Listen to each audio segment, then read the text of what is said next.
Caption Close Madison, Wisconsin. AP, one of two Wisconsin girls who tried to kill a classmate to win favor with a fictional horror character named Slender Man was sentenced to 25 years in a mental hospital, the maximum punishment possible. Anissa Wire, 16, pleaded guilty in August to being a party to attempted second-degree intentional homicide, but she claimed she wasn't responsible for her actions because she was mentally ill. In September, a jury agreed. Waukesha County Circuit Judge Michael Boren on Thursday sentenced Wire to 25 years in a psychiatric institution, retroactive to the date of the crime. That means she would be institutionalized until age 37. Wire and Morgan Geyser lured Peyton Lutner into a wooded park in Waukesha, a Milwaukee suburb, in 2014. Geyser stabbed Lutner 19 times while Wire urged her on, according to investigators. Lutner survived after she crawled out of the woods to a path where a passing bicyclist found her. Both Wire and Geyser told detectives they felt they had to kill Lutner to become Slender Man's proxies or servants and protect their families from him. All three girls were 12 years old at the time. Wire apologized in brief comments before her sentencing.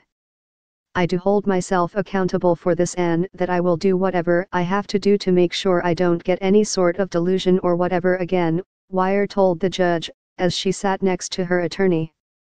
"I want everybody involved to know I deeply regret everything that happened that day. I know that nothing I say is going to make this right and nothing I say is going to fix what I broke." Lutner family spokesman Steve Lyons said they were pleased with the sentence.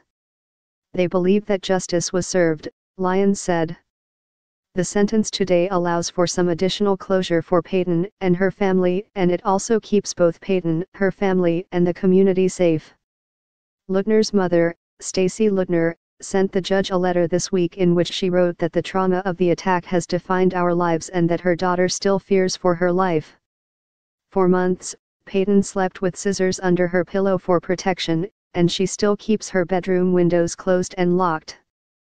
She will struggle with the events of that day and physical and emotional scars it left for the rest of her life, her mother wrote. In her letter, Lutner did not ask the judge to sentence Wire to a specific length of time in the mental hospital, but she said her daughter wouldn't feel safe if either of her attackers is released back into the community unsupervised. "Peyton has a lifetime of healing ahead of her and she deserves to be allowed to heal in an environment where she feels safe," her mother wrote. No one from the victim's family addressed the court during the sentencing hearing, deferring instead to the letter from her mother. Prosecutor Kevin Osborne argued for the maximum 25-year confinement, which the judge granted citing ongoing concerns about Wire's mental stability.